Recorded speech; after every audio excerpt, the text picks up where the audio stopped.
Hey everyone, welcome to online session. आज हम लोग बीपीएससी प्रीलिम्स के बारे में बात करेंगे। जैसा कि आपको पता है, आप लोगों का जो प्रीलिम्स एग्ज़ाम है शिफ्ट हो गया है, पोस्टपोन हो गया था एंड फाइनली उसका डेट बीपीएससी के द्वारा बताया गया है। तो आज से हम लोग अगर उसको कैलकुलेट करें कि आपके पास कितने मंथ्स हैं, आपके पास कितने दिन बचे हुए हैं to give your preparation a final kick, तो कितने दिन हैं आपके पास। अगर हम देखें तो आपके पास घुमा फिरा के हार्डली 2 मंथ्स है। ठीक है, थोड़ा बहुत आगे है, तो मैं कंसिडर करूँ कि आपके पास 2 मंथ्स हैं, which means you have like 60 days. ठीक है, तो इन 60 डेज़ में मैंने 15 दिन निकाल दिए। ये 15 दिन सिर्फ आपके रिवीज़न, टेस्ट लगाओगे आप, PYQ लगाओगे आप एंड बार बार जो इम्पोर्टेंट टॉपिक्स है उसका रिवीज़न करोगे आप। मैंने इसके लिए रखा है।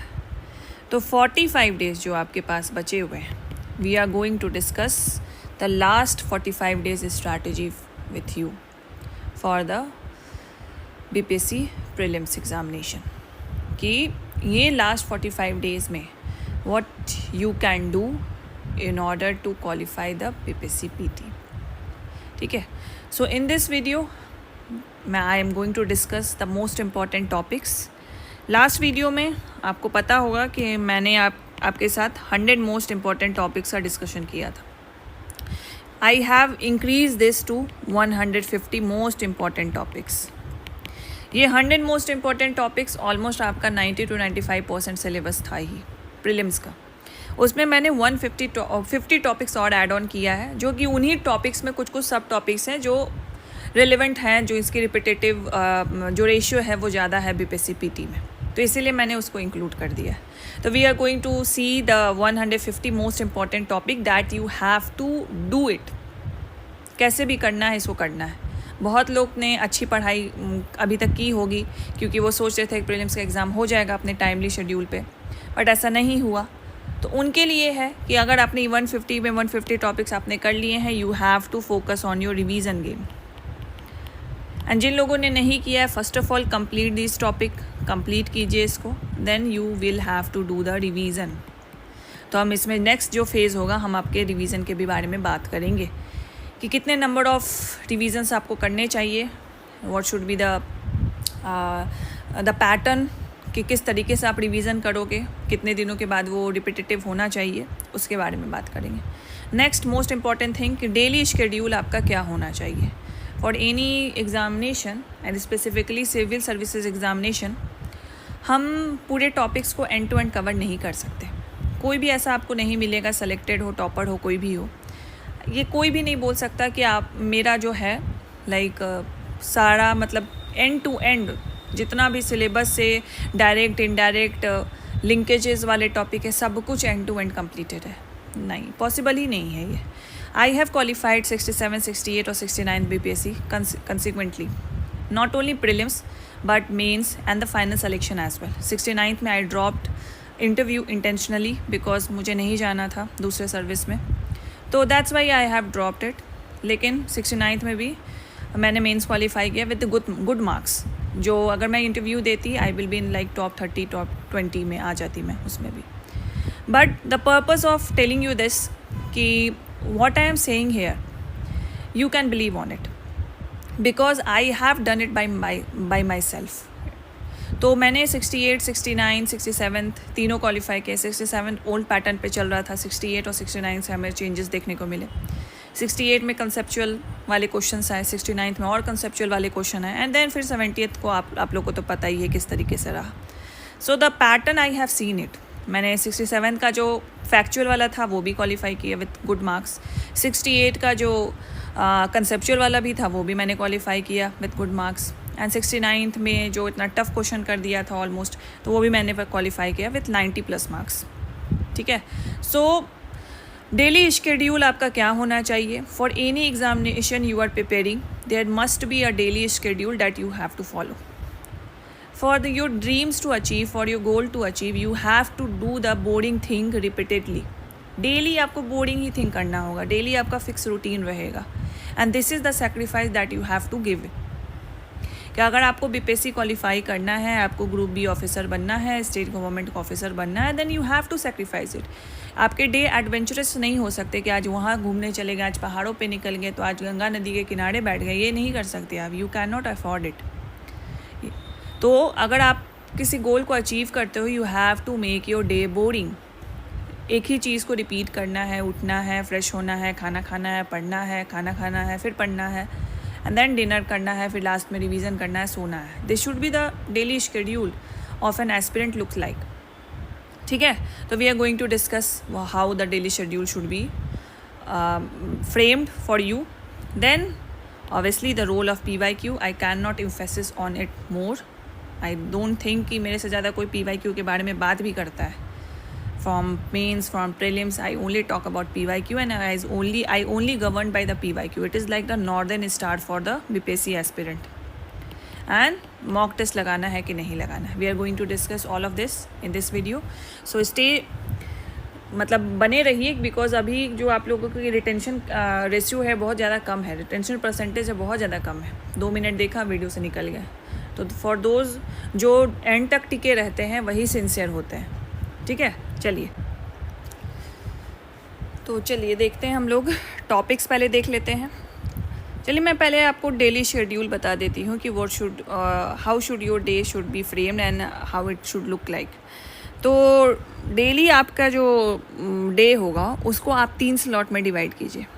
मॉर्निंग स्लॉट, आफ्टर लंच का स्लॉट, आफ्टरनून स्लॉट ले लीजिए इसको, एंड देन उसके बाद आपका नाइट स्लॉट रहेगा.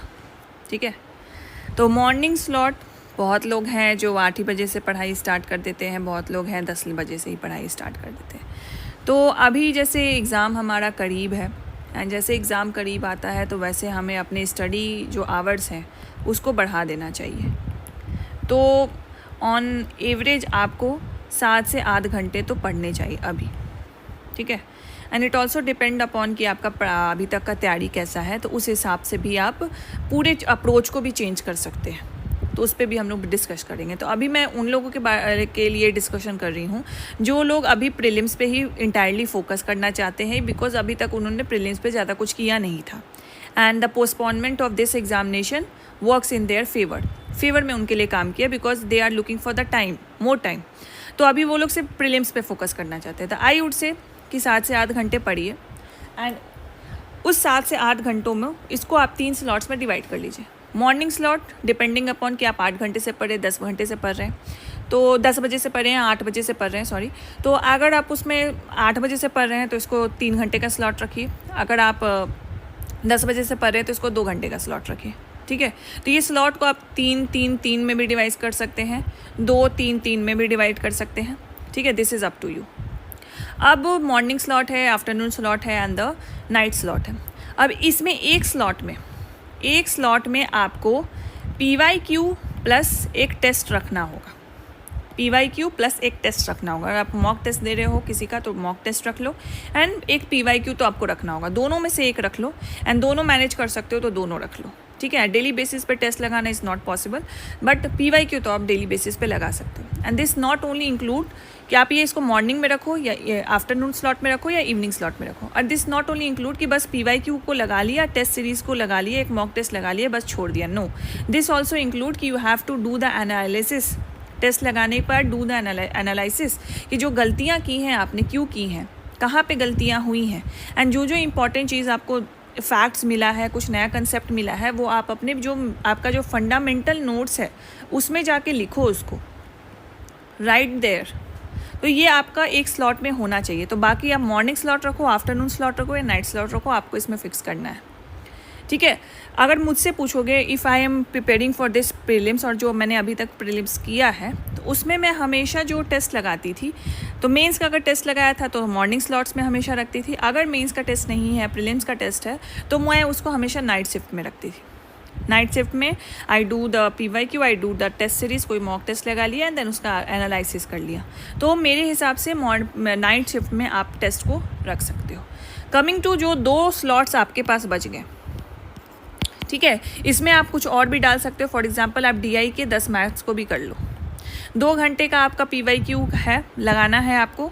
फुल लेंथ टेस्ट की तरह PYQ को लगाओ या टेस्ट सीरीज जो देते हो उसको लगाओ।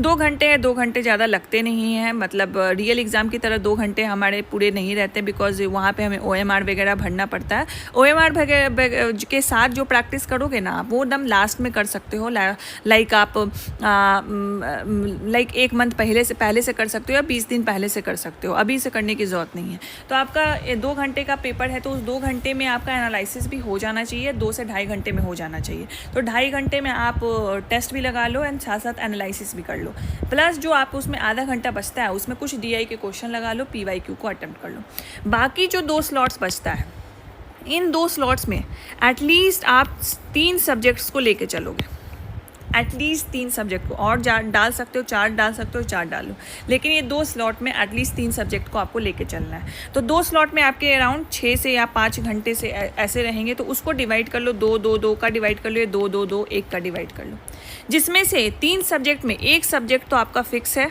जो कि है आपका करंट अफेयर्स, ये आपको लेके चलना है। 1 सब्जेक्ट आपका फिक्स है जो कि आपका current affairs.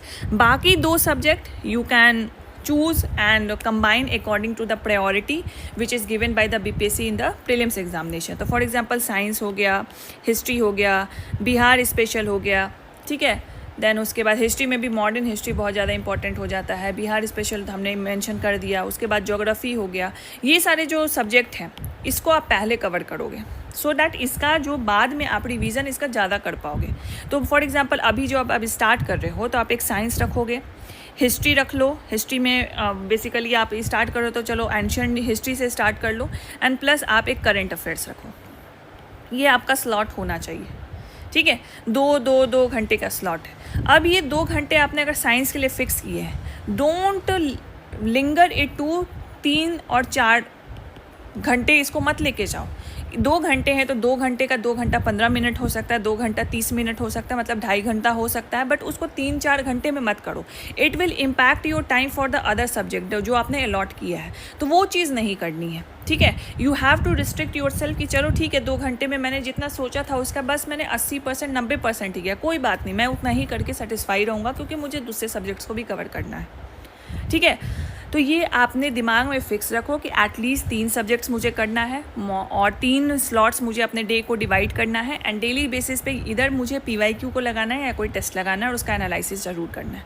This is how your daily schedule should look like. ये तो आपको करना ही करना है, ठीक है। देन कमिंग टू ये डेली शेड्यूल आपने कर लिया, एंड यहाँ पे जो सब्जेक्ट्स हैं उसमें कौन से टॉपिक्स करने we are going to discuss here, कि कौन से 150 टॉपिक्स हैं जो मैंने सब्जेक्ट वाइज डिवाइड कर दिए हैं। Let me clean this first, बहुत ज़्यादा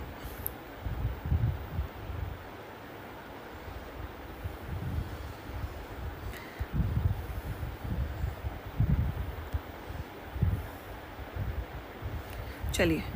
सो मैं क्या बोल रही थी कि जो आपको सब्जेक्ट्स को कवर करना है तो मैंने सब्जेक्ट्स को मतलब जो टॉपिक्स मैं अभी डिस्कस करूँगी मैंने सब्जेक्ट वाइज उसको कैटेगराइज कर लिया। So it will be easy for you if you follow this routine और if you follow this strategy for your prelims. तो देन हम नेक्स्ट आते हैं कि मान लीजिए जो आपने डेली शेड्यूल है बहुत अच्छे से फॉलो कर लिया, then how should be your revision should be done. तो रिवीजन आप कैसे करोगे, रिवीजन को किस तरीके से आप रखोगे। तो सबसे पहले ऑलवेज कीप इन माइंड कि रिवीजन का जो टाइमलाइन होना चाहिए कि एक टॉपिक आज आपने पढ़ा उसको कितने दिन बाद के आपको रिवाइज कर लेना चाहिए। तो जो टॉपिक आपने आज पढ़ा उसको एटलीस्ट आप within a week revise करें, मतलब 7 दिन में एक बार तो करना है, एक बार तो उसका रिवीजन करना ही करना है, ठीक है। तो शुरू के जो 45 डेज़ हैं, मतलब जो 45 डेज़ की जो स्ट्रैटेजी है मेरी, तो उसमें मैं क्या करूँगी, 30 डेज़ जो शुरुआत के हैं उसमें मैं वीकली रिवाइज करूँगी, एंड जो लास्ट 15 डेज़ बचेंगे जिसमें मैंने मोस्ट ऑफ द टॉपिक्स पढ़ लिया होगा उसमें आई विल डू कि उसको 2 टाइम्स पर वीक मुझे रिवाइज करना है, उसको मतलब एडजस्ट करना है। तो अभी आपको क्या करना है, वीकली रिवीजन करना है, वीकली। तो इसमें आप क्या कर सकते हो कि जो आपका सैटरडे है और जो संडे है उसको आप प्रिजर्व करके रख सकते हो सो दैट आप रिवाइज कर पाओ जो अभी तक आपने पढ़ा है, जो वीक में कंप्लीट किया है। बहुत लोग हैं जैसे पर डे अगर आप 3 सब्जेक्ट कर रहे हो, 3 सब्जेक्ट का 3 टॉपिक कर रहे हो, तो 6 दिन में आपके कितने टॉपिक्स हो जाएंगे? 6 × 3 18 टॉपिक हो गए। अब इस 18 टॉपिक को या तो आप संडे रिवाइज करो, या तो आप बस मंडे टू फ्राइडे नया टॉपिक पढ़ो। जो आप मैं टॉपिक आपको डिस्कस करूँगी 15 टॉपिक है, उसको डिवाइड कर लो सैटरडे और संडे में, या संडे में 3 टॉपिक की जगह एक ही टॉपिक रिवाइज करो एंड उसके साथ एक ही टॉपिक नया पढ़ो, और उसके साथ ये जो पहले के टॉपिक आपने पढ़ रखे उसको सैटरडे और संडे में रिवाइज करो। ये आपको जो 30 डेज़ हैं, शुरुआत के जो 30 डेज़ है उसमें आपको वीकली रिवाइज करना है। And then most of the topics आपने पढ़ भी लिया है, उसको रिवाइज भी कर लिया है। देन अब उसको आपको लास्ट के जो 15 डेज़ है उसमें पर वीक आपको 2 टाइम्स रिवाइज करना है। ठीक है, उसमें आप डिवाइड कर लो कि Monday Tuesday you are going to read the new topics, Wednesday उसमें भी कुछ टॉपिक्स आप नया पढ़ोगे, साथ साथ आप रिवाइज भी करोगे पुराने टॉपिक्स को। अब ये रिवीजन शुरुआत के 30 डेज़ में, तब तो आपका वीक में जो आपने टारगेट रख रखा है उसके अकॉर्डिंग करोगे, जो टॉपिक कंप्लीट किया उसको आप रिवीजन करो। बट लास्ट का जो 15 डेज़ है, जो 45 डेज़ की जो स्ट्रैटेजी है उसमें जो लास्ट का 15 डेज़ है, इसमें आप जो रिवीजन करोगे वो करोगे सब्जेक्ट वाइज। हिस्ट्री रिवाइज करोगे, साइंस रिवाइज करोगे, इस तरीके से रिवाइज करोगे। नॉट लाइक कि जो आपने कवर कर रखा है वो रिवाइज करना है। And then if you are missing कि आपके पास 15 दिन और हैं, ये मैंने 60 डेज़ के प्लान में मैंने 45 डेज़ ही आपका इस स्ट्रैटेजी के लिए बुक किया, बाकी 15 डेज़ पेंडिंग है, तो उसमें भी आपको सब्जेक्ट बेसिस पे ही रिवाइज करना है। अब ये सब्जेक्ट बेसिस पे रिवीजन कैसे होगा? जैसे अभी आप टारगेट कंप्लीट कर रहे हो कि पर डे 3 सब्जेक्ट को लेके चलोगे, तो पर डे 3-4 सब्जेक्ट्स को आपको लेके चलना है फॉर द रिवीजन, और उसमें टॉपिक्स हमें रिवाइज करना है, हर टॉपिक हमें रिवाइज करना है। ठीक है, तो this should be your revision plan, कि मुझे एक अच्छे प्लानिंग किसको बोलते हैं, अगर आप किसी एग्ज़ाम के लिए तैयारी कर रहे हो, कि you have accommodated all of it, कि आपने नया सब्जेक्ट पढ़ने के लिए, नए टॉपिक पढ़ने के लिए आपने प्लान फिक्स कर रखा है, साथ साथ रिवीजन कैसे करोगे उसके लिए भी यू आर सॉर्टेड। ठीक है, कमिंग टू द PYQ, मैंने बोल दिया डेली बेसिस पे आपको PYQ लगाना है। PYQ जिस दिन स्किप करोगे उस दिन टेस्ट लगा लो। Mock test obviously I would say yes, mock test please लगाइए। मॉक टेस्ट लगाने से क्या होता है, न्यू सेट्स ऑफ क्वेश्चंस आप लगाते हैं। न्यू सेट्स ऑफ क्वेश्चन में आप नया कुछ इंट्यूशन लगाएंगे, नया अपना कोई कैपेसिटी चेक करेंगे, MCQ एप्टीट्यूड अपना चेक करेंगे। साथ साथ न्यू टेस्ट लगाने से आपको न्यू सेट्स ऑफ क्वेश्चन मिलेंगे, कुछ ऐसे फैक्ट्स मिलेंगे जो आपने अभी तक आपने नहीं पढ़ा है, वो भी आप जाके जॉट डाउन करेंगे। तो कितना टेस्ट आप लगा सकते हो? आई वुड से कि 2 महीने हैं आपके पास, तो 2 महीने में पर वीक तो एक टेस्ट लगा ही लेना चाहिए आपको, मॉक टेस्ट। ठीक है, मैं एटलीस्ट बोल रही हूँ, एटलीस्ट, इससे ज़्यादा भी आप लगा सकते हो, वीक में 2 भी मॉक टेस्ट लगा सकते हो, बट एटलीस्ट आप पर वीक में एक मॉक टेस्ट तो, फुल लेंथ टेस्ट तो ज़रूर ही लगाइए। ठीक है, तो 2 महीने हैं, पर वीक अगर आप एक लगाओगे तो टोटल आप 8 मॉक टेस्ट तो ज़रूर लगाइए, उससे ज़्यादा आपको लगाने की ज़रूरत नहीं है। ठीक है, एंड लास्ट के जो 2-3 मॉक टेस्ट होंगे उसमें आप OMR के साथ लगाइएगा, so that to practice. And even जो आप PYQ अटेम्प्ट करेंगे, तो मैं PYQ ऐसे नहीं बोल रही हूँ कि आप सेक्शनल अटेम्प्ट कीजिए। शुरुआत में आप सेक्शनल कीजिए, बिकॉज यू आर बिगनर, अभी तक आपने BPSC के लिए, PT के लिए उतनी पढ़ाई नहीं की है, तो आप सेक्शनल करिए। बट लास्ट आते आते तक इसको फुल लेंथ की तरह करिए, मतलब 17वीं BPSC का क्वेश्चन उठाइए, as a full length test इसको लगाइए। ठीक है, एंड उसको फिर OMR में फिल कीजिए। तो ये प्रैक्टिस आपको अभी ही कर लेना चाहिए। साथ साथ आई वुड रिकमेंड, जो मैंने अपने तीनों अटेम्प्ट में नहीं किया, वो था कि ऑफलाइन जाके टेस्ट देना। ना मैंने मेंस के लिए दिया, ना मैंने प्रीलिम्स के दिया। वो मैं अपने तरफ से उसको मिस करती हूँ कि मुझे वो देना चाहिए था, because in 67 BPSC I was not able to adjust to the environment. पहले पेपर में, GS1 के पेपर में, और मैंने उसमें बहुत बड़ा ब्लंडर किया। If you have seen my GS1 का जो पेपर है, 67 का जो इवैल्यूएटेड कॉपी, आप देखोगे, आप पहले पन्ने पे ही आपको क्रॉस दिखेगा बहुत बड़ा सा, बिकॉज आई गॉट पैनिक। तो एक इन्वायरमेंट में एडजस्ट होना चाहिए, और एक बार ट्राई कर लेना चाहिए कि हाँ ऑफलाइन जाके, बिकॉज ऑफलाइन में आपके डिस्टर्बेंसेस रहते हैं, आपके साथ और भी लोग बैठे रहते हैं, और थोड़ा बहुत इन्विजिलेटर बीच बीच में टोकते रहेंगे, टाइमिंग को लेकर टोकेंगे, अटेंडेंस को लेकर टोकेंगे। तो उस तरीके के इन्वायरमेंट से आप पहले ही थोड़ा सा एडजस्ट हो जाए। तो आई वुड से कि ऑफलाइन मेंस एंड प्रीलिम्स के लिए एक टेस्ट तो एटलीस्ट देना ही चाहिए। ठीक है, तो आप इसको कंसिडर कर सकते हो। Now coming to the most important part, कि कौन से टॉपिक्स ऐसे हैं जो आपको कर लेना चाहिए। तो चलिए हम लोग टॉपिक्स देख लेते हैं। तो जैसे मैंने बताया जो लास्ट 45 डेज़ है, तो लास्ट 45 डेज़ है हमें 150 टॉपिक्स करने हैं। तो इट इज़ क्लियर कि आपको पर डे, एक दिन में आपको 3 टॉपिक्स को कंप्लीट करने हैं। मैंने यहाँ पे सब्जेक्ट वाइज बताया है, उसको आप अपने टारगेट वाइज उसको डिवाइड कर लीजिए और इसको इस तरीके से ही फॉलो कीजिए सो दैट ये जो आपका जो कंप्लीशन है बहुत अच्छे से प्लान मैनर में होगा। वरना रैंडम स्टडी से कुछ नहीं होने वाला। आज 4 टॉपिक कर लिए, कल 10 टॉपिक कर लिए, 2 दिन तो कुछ किए ही नहीं, इससे कुछ नहीं होने वाला। कंसिस्टेंसी हमेशा मैटर करता है, it dominates over the intensity. Intensity आज आपका बहुत हाई है, कल जाके थप हो जाएगा, नहीं। बी कंसिस्टेंट, बी डिसिप्लिन, यही बहुत ज़्यादा मैटर करता है। एंड कंसिस्टेंट रहने में ना सेक्रीफाइस करना पड़ता है। And once you realize that कि जब आप सेक्रीफाइस करने के लिए रेडी हो, जब आप सेक्रीफाइस करने के लिए रेडी हो कि आपको आज मूवी नहीं देखना है, सेक्रीफाइस करने के लिए रेडी हो कि आज आपको रेस्टोरेंट नहीं जाना, मतलब आप सेलेक्ट होने वाले हो, there is no doubt about it. तो be ready to sacrifice this 2 months and go for your dream full fledgedly. आधे मन से मत जाओ। आधा अधूरा मन से जो काम किया रहता है ना, उसका कोई वैल्यू नहीं रहता है। पूरे मन से लगो एंड आपको रिजल्ट भी आपको उसी हिसाब से मिलेगा। ठीक है, तो चलिए हम लोग 150 टॉपिक्स देखते हैं। तो सबसे पहले हम लोग हिस्ट्री के टॉपिक्स देखेंगे। हिस्ट्री में 3 पार्ट होते हैं।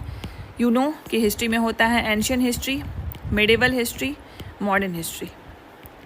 तो यहाँ पे हमने डाला है एंशियंट हिस्ट्री में sources of ancient Indian history, stone age है, इंडस वैली सिविलाइजेशन है, वैदिक सिविलाइजेशन है, महाजनपदास है, राइज ऑफ मगध एम्पायर है, रिलीजियस मूवमेंट है जो जैनिज्म, सेवेनिज़ और बुद्धिज़्म है एंड भक्ति मूवमेंट है, ग्रीक इन्वेजन्स हुआ था, मॉडर्न डायनेस्टी है, पोस्ट मॉडर्न डायनेस्टी है, Gupta and post Gupta period है, architecture in the ancient India है, history of south India, pre medieval transition period and the ancient literature and the writer. ये सारे topics हैं जो आपको कंप्लीट करने हैं in the ancient history part. Coming to the medieval history, तो medieval history में हमने फिर से यहाँ पे जॉट डाउन किए हैं ऑलमोस्ट लाइक 10 टॉपिक हैं।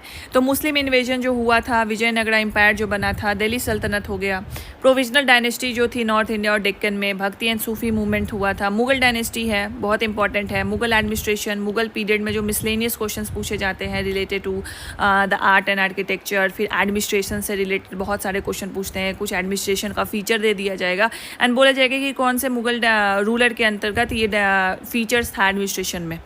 सिख रिलीजन ऑब्वियसली बहुत इंपॉर्टेंट है, Maratha state and the confidency, decline of the Mughal empire and Bahmani kingdoms, foreign travellers, books and author, ये आपको कंप्लीट करना है। Coming to the modern history is one of the most important section for the BPSC PT में बहुत question पूछे जाते हैं। तो सबसे पहले एडवेंट ऑफ यूरोपियंस क्वेश्चंस रहते हैं कि कौन से वाइसरॉय कब आए, क्या उनका कार्यकाल रहा, कोई बैटल उनके टाइम में लड़ा गया था तो उसके बारे में पूछा जाता है। एक्सपेंशन हुआ था ब्रिटिश पावर का इंडिया में, उसके बारे में। सोशल रिलीजियस रिफॉर्म्स मूवमेंट हुआ था, उसके बारे में पूछा जाएगा आपसे। राजा राम मोहन रॉय का रोल, विवेकानंद स्वामी जी का रोल और कब आए, क्या उन्होंने किया। ठीक है, 1857 से आपका क्वेश्चन रहेगा। ब्रिटिश रूल में जो इकोनॉमिक इम्पैक्ट हुआ था, जो एडमिनिस्ट्रेटिव स्ट्रक्चर चेंज हुआ था, अलग अलग जो एक्ट्स पास हुए थे उसके प्रोविजंस के बारे में पूछा जाएगा।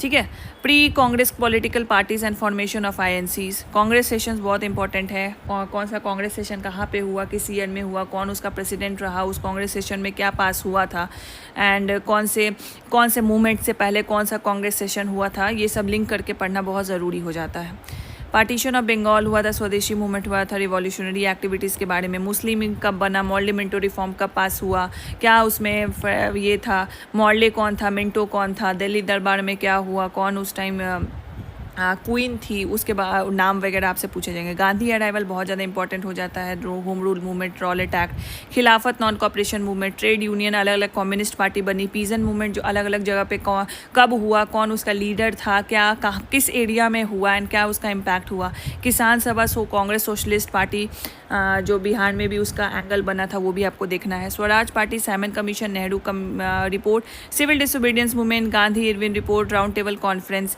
प्रोविंशियल इलेक्शन ऑफ द 1937, तो इसमें इलेक्शन में ये पूछेगा 1937 में जो इलेक्शन था कांग्रेस कौन कौन से प्रोविंसेस में विन की, कौन कौन से प्रोविंसेस में कौन दूसरी पार्टी ने विन किया, जीता, वहाँ पे ये आपको पूछना है। प्रोविंशियल गवर्नमेंट बना तो उसमें सीएम कौन बने, पीएम कौन बने, कौन फिनांस को देख रहा था, तो ये सारे चीज़ आपको देखने हैं। फिर पाकिस्तान का डिमांड मुस्लिम लीग के द्वारा किया गया। इंडिविजुअल सत्याग्रह किसने स्टार्ट किया था, कहाँ पे स्टार्ट हुआ था, फर्स्ट इंडिविजुअल सत्याग्रही कौन थे, सेकंड कौन थे, थर्ड कौन थे।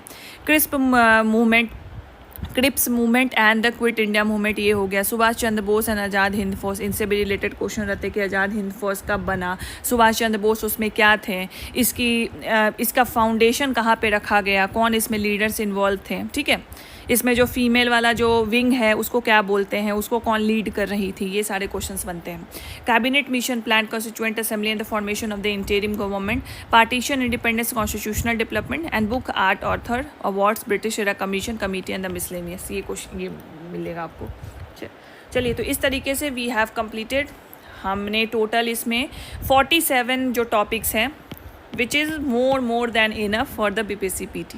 और ये आप जब सिलेबस आपने अगर देखा होगा, आपने पढ़ा होगा, अभी तक BYQ लगाया होगा, you have analysed by itself कि बाई योर सेल्फ कि 47 टॉपिक्स ही हैं, सिलेबस का ही पार्ट है। एंड जो हमने इससे पहले भी 100 टॉपिक्स ये थे वो भी मोर और लेस यही था, इसको मैंने थोड़ा सा ज़्यादा इलाबोरेट कर दिया है।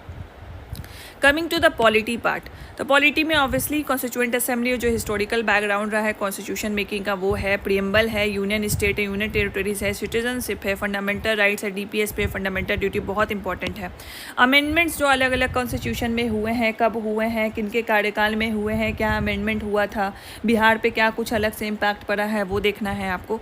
Centre state relation, special provisions for the state, emergency provisions आपको देखने हैं, कौन सा प्रोविजंस कब लगता है, उसके अंदर फंडामेंटल राइट्स में क्या चेंजेस होते हैं वो चीज़ आपको देखनी है। Union executive, president, vice president, prime minister, union council of minister and the cabinet committee, parliament, parliamentary committees, judiciary, supreme court, high court, subordinate court, tribunal, state executive and legislature, governor, state legislature, state council of minister, Panchayati Raj, municipal corporation, schedule and tribal areas, election commission हो गया, constitutional statutory body की ये कौन सा body है, constitutional body है, constitutional body नहीं है तो कौन सा बॉडी है, ये कौन सी मिनिस्ट्री के अंदर रेगुलेट करता है, इसके चेयरमैन कौन है, इसका फंक्शन कौन है, इसके मेंबर्स कौन होते हैं, इसका टर्म क्या रहता है, इसको डिसॉल्व करने का पावर किसके पास है, ये सब आपको देखना है।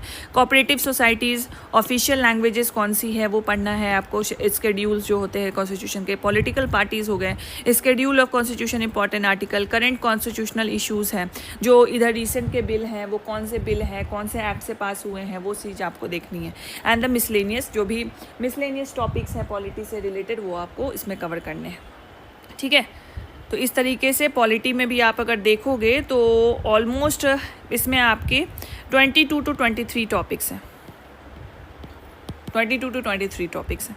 एंड जो लोग अभी ये टॉपिक्स को देख रहे हैं और समझ रहे हैं, तो व्हेन यू हैव, मतलब आपने अगर मेंस भी कर रखा है अभी साथ साथ साइमल्टेनियसली, अगर आपने मेंस को भी लेके चल रहे थे तो आपको ये सब बहुत इजी लग रहा होगा, ठीक है। मॉडर्न हिस्ट्री का भी जो मेजर इंपॉर्टेंट पार्ट है वो भी बहुत बड़ा इजी लग रहा है, एंड पॉलिटी है वो भी बहुत इजी लग रहा होगा। तो दैट्स वाई मैं हमेशा बोलती हूँ कि हमेशा मेंस को साथ में लेकर चलिए, मेंस और प्रीलिम्स को साथ में लेकर चलिए। तो यहाँ पे ए बोनस फॉर यू कि जो लोग अभी तक अच्छा प्रिपरेशन कर रहे थे मेंस का, आई वुड से कि give at least 1-2 hour to your mains. अभी तक प्रीलिम्स आपने अच्छा पढ़ रखा है तो मेंस पे 1-2 घंटा लिखिए, एक आंसर राइटिंग डेली कर लीजिए, डेली एक आंसर राइटिंग कर लीजिए, उसका इवैल्यूएशन करवा सकते तो करवा लीजिए या खुद भी कर लीजिए, एंड साथ साथ उसका नोट्स भी एक बार पढ़ लीजिए, आपका मेंस नहीं छूटेगा। और mains is one of the most critical stage of the BPSC CSE examination. Qualify करना है, अच्छे रैंक से करना है, इंश्योर हो जाना है कि हाँ इस बार तो मेरा सिलेक्शन हो जाएगा, बस आपको मेंस पे फोकस करना है, ठीक है। And prelims is like a filter करने के लिए भी obviously you have to do the मेहनत तो आपको करना ही है। तो ये जो 2 महीना है अगर अच्छा से अभी तक PT पर रखा था आपने, I would say give at least 1-2 hours for the mains, daily एक आंसर राइटिंग कर लो आप, ठीक है। चलिए, coming to the geography part, general information physiography से क्वेश्चन पूछता है, क्लाइमेट हो गया, ड्रेनेज सिस्टम मतलब river system, lake, land, dams and the waterfall, soils पूछेगा, नेचुरल रिसोर्सेज हैं। एग्रीकल्चर से क्वेश्चन है, तो एग्रीकल्चर्स ऑब्वियसली जो ज्योग्राफी का पार्ट है वो हम ऐसे नहीं पढ़ पाएंगे उतना, तो आपको इस पर फुल्ली रिलाई करना है इकोनॉमिक सर्वे पे, इंडिया और Bihar as well. Disaster management आपको देखना है, ह्यूमन इकोनॉमिक्स ज्योग्राफी थोड़ा बहुत जो कंसेप्ट होता है वो चीज़ आपको देखना है, पॉपुलेशन से रिलेटेड, रिसोर्सेज से रिलेटेड, ठीक है, ह्यूमन ज्योग्राफी में। Environment ecology and the bio geography, world geography पूछता है, जो आपने फिजियोग्राफी इंडिया के लेवल पे पढ़ी उसी को वर्ल्ड के लेवल पे पढ़ो, world climatology and the overall mapping, ये प्योरली करंट अफेयर्स प्लेसेस रहते हैं तो उसको आपको देखना है। Coming to the economy part, अब देखो इकोनॉमी जब पीटी के हिसाब से देखोगे तो बहुत ज़्यादा क्वेश्चंस आपको नहीं देखने को मिलेगा, बट इधर से आप देखोगे कि थोड़ा बहुत इकोनॉमी का दबदबा बढ़ा है, जहाँ पे 5-6 क्वेश्चन पूछे जाते थे तो उसको डबल कर दिया है, 12-13 क्वेश्चन भी पूछा जा रहा है, तो दैट्स वाई हमने थोड़ा सा एक्सटेंसिव इसको रखा है। तो सबसे पहले देखिए ये सारे जो टॉपिक्स हैं, नहीं मैंने पहले भी आपको बता रखे हैं कि ये सारे चुनिंदा टॉपिक्स हैं जो इकोनॉमी में बीपीएससी पूछती है, this is not comprehensive like the UPSC examination, तो हमें इसमें बहुत ही स्ट्रैटेजिक वे में चलना है। फॉर एग्जाम्पल नेशनल इनकम के बारे में हम लोग पढ़ेंगे कि जीडीपी क्या होता है, जेएनपी क्या होता है, एनएनपी क्या होता है, इसके बारे में पढ़ेंगे। सस्टेनेबल इकोनॉमिक डेवलपमेंट, तो जो सस्टेनेबल डेवलपमेंट गोल्स होता है उसके बारे में हमें देखना है। 3 सेक्टर है इकोनॉमी का, एग्रीकल्चर, इंडस्ट्री और टर्शरी सेक्टर, तो एग्रीकल्चर हो गया, इंडस्ट्री हो गया, tertiary, this is all from the economic service आप कवर करोगे। Physical policy and monetary policies होते हैं, तो फिजिकल पॉलिसी क्या होता है, मॉनेटरी पॉलिसी क्या होता है, कौन इसको डालता है, इसमें इसके क्या क्या पैरामीटर्स हैं, इसमें क्या क्या लाइक कि मतलब स्टेप्स लिए जाते हैं गवर्नमेंट और आरबीआई के द्वारा, वो देखना है। प्लानिंग और नीति आयोग, प्लानिंग कमीशन कब बना था, प्लानिंग कमीशन का कार्यकाल क्या रहा, first year plan, second year plan में क्या हुआ, नीति आयोग में क्या डिफरेंस है, क्या कौन से मेंबर हैं, बेसिकली द पॉलिटी पार्ट है इसका। Money and banking obviously monetary policy है, तो वही आपको करना है, ठीक है। एम्प्लॉयमेंट अनएम्प्लॉयमेंट, तो कुछ इंपॉर्टेंट जो पैरामीटर्स नहीं होते हैं कि एम्प्लॉयमेंट रेशियो कितना है, लेबर पार्टिसिपेशन रेट कितना है, वुमेन का एम्प्लॉयमेंट कितना है, ठीक है, ये सारे आपको देखने हैं। पोवर्टी में जो डिफरेंट फार्मूलाज दिए गए थे डिफरेंट कमेटी के द्वारा कि इंडिया में पोवर्टी को कैसे मेज़र करना है, वो चीज़ आपको देखनी है। International trade, foreign exchanges, FDI and the foreign depth, इसके कुछ डेटाज आपको देखने हैं, अभी का ट्रेंड आपको देखना है, that's it.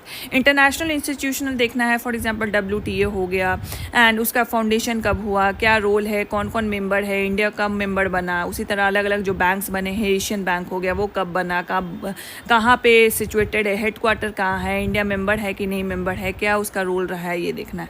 Population, demographic and urbanization, India and world as well, कौन सा मोस्ट पॉपुलस कंट्री है, देन कहाँ पे सबसे ज़्यादा पॉपुलेशन है, कि फीमेल पॉपुलेशन कहाँ पे ज़्यादा है, मेल पॉपुलेशन कहाँ पे ज़्यादा है, चाइल्ड सेक्स रेशियो कितना है, सेक्स रेशियो कितना है, ये सारी चीज़ आपको देखना है। And obviously union budget and the economic survey.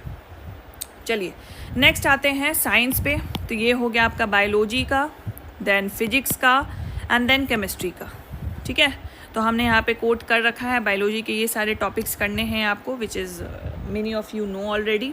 Then physics के ये सारे टॉपिक्स आपको करने हैं, most important topics, and the chemistry these important topics that you have to cover. Coming to the science tech part, science tech part is different from the science. Science tech part is basically तो applied sciences होते हैं, तो वो आपको करने हैं। For example जो India के द्वारा इसरो है, DRDO है, उनके द्वारा कोई पॉलिसी इधर ली गई है, basically it is more align to the current affairs. अगर ये नहीं भी करोगे तो करंट अफेयर्स का पार्ट कर लोगे ना, तो उसमें ये सारे पार्ट्स को ज़रूर ढूंढ के पढ़ना। For example space technology, nuclear technology, IPR, biotechnology, inner technology, miscellaneous, clean technology क्या क्या है, renewable waste energy and nano technology, emerging technology से क्वेश्चन बन। फॉर एग्जाम्पल लैब डायमंड पूछा था, तो lab diamond is not something कि आप जनरल साइंस में पढ़ोगे, इट इज़ समथिंग जो आप साइंस और टेक में पढ़ोगे। बिहार स्पेशल देख लो तो हिस्ट्री ऑफ बिहार करोगे, ज्योग्राफी ऑफ बिहार करोगे, economy, polity, Bihar budget, important schemes of Bihar, state symbols of Bihar. तो जो भी टॉपिक्स हमने आप पढ़े हैं, मॉडर्न हिस्ट्री में जो टॉपिक्स पढ़े, एंशियंट हिस्ट्री में जो टॉपिक्स पढ़े, मिडेवल हिस्ट्री में जो टॉपिक्स पढ़े, उसको बिहार के एक्सपेक्ट में आपको कवर करना है, ठीक है। एंड उसी तरह इकॉनमी पॉलिटी में जो हमने पढ़ा है, तो जहाँ जहाँ हमें बिहार के एक्सपेक्ट और बिहार स्पेसिफिक डेटा मिलेगा वहाँ पे हमको कवर करते जाना है। करंट अफेयर्स कैटेगरीज देख लेते हैं। तो reports, indices, ranking, GI tags हो गया, नोबल प्राइजेस हो गए, इसरो मिशंस हो गए, न्यूली डिस्कवर्ड स्पीसीज हो गए, इंपॉर्टेंट अपॉइंटमेंट हो गए, military exercise, national international summits organisation, forest report, Ramsar national parks and the biosphere reserves. तो ये सारे जो इंपॉर्टेंट करंट, देखिए करंट अफेयर का दायरा बहुत ज़्यादा हो जाता है, तो दैट्स वाई मैंने कभी आपको नहीं बोला है कि बस एक सोर्स पढ़ लो आपका करंट अफेयर्स का काम हो जाएगा। नो, मैंने हमेशा बोला है कि ऑलवेज कंबाइन 2 थिंग्स, कि मंथली मैगजीन पढ़ो for the conceptual and the subjective understanding, plus उसके साथ करंट अफेयर्स पढ़ लो जो for the factual data. For example speedy पढ़ लिया फैक्ट्स देखने के लिए। उसी तरह बिहार का भी हमें कवर करना है। तो करंट अफेयर्स के 3 पार्ट होते हैं, नेशनल होते हैं, इंटरनेशनल होते हैं, एज वेल एज बिहार होते हैं। ये तीनों को आपको लेके चलना है, ठीक है। चलिए, so these are the most important 150 topics that you have to cover it mandatorily. इसको कवर कर लोगे, there is nothing that you can do to qualify the pretty. इससे आपकी श्योरिटी है कि क्वालिफाई हो जाएगा। साथ साथ प्रोवाइडेड कि आप PYQ लगाओगे, टेस्ट भी जो मैंने बताया है मॉक टेस्ट लगाओगे, ज़्यादा नहीं लगा सकते, एटलीस्ट 5 से 6 टेस्ट तो जल लगा लो, एक ऑफलाइन जाके दे देना। एंड साथ साथ जो आपका रिवीजन है एटलीस्ट 2 टाइम तो आपका हर टॉपिक का रिवीजन हो जाना चाहिए। एंड तीसरी बार जो आप रिवीजन करोगे उसमें मोस्ट इंपॉर्टेंट टॉपिक्स तो आपको रिवाइज कर ही लेना है, ठीक है। कमिंग टू द नोट्स, कि बहुत सारे को आपको लग रहा होगा कि इसका नोट्स क्या है। So these are the notes that will be provided. कि देखो यहाँ पे लाइट का जो नोट्स है, रिफ्लेक्शन और रिफ्लेक्शन, तो ये हमने इसको पिक्टोरियल रिप्रेजेंटेशन में रखा है फॉर द बेटर अंडरस्टैंडिंग, और बहुत जल्दी आप ग्रैप कर पाओगे, ठीक है। So these are the notes. Light का नोट है, लाइट आपको पता है कितना ज़्यादा इंपॉर्टेंट टॉपिक है, जिससे क्वेश्चंस बहुत पूछते हैं, बार बार रिपीटेडली पूछता है। Available in both the medium like Hindi and the English as well. ये देखो हिंदी का नोट्स है, लाइट का ही।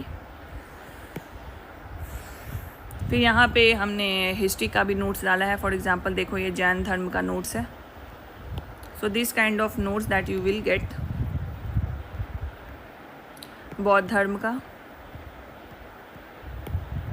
And the history, sorry English and the Hindi content is पूरा सेम है। तो देयर इज़ नथिंग लाइक कि आपको अलग अलग कंटेंट मिलेगा। And this is one of the, for example आप यहाँ पे देखो ऐसे क्वेश्चन भी अब BPSC फार्मूला बेस्ड पूछ रहा है। तो ये हमारा फोकस हो गया, ये सेंटर हो गया, ये हमारा हो गया पॉइंट हो गया।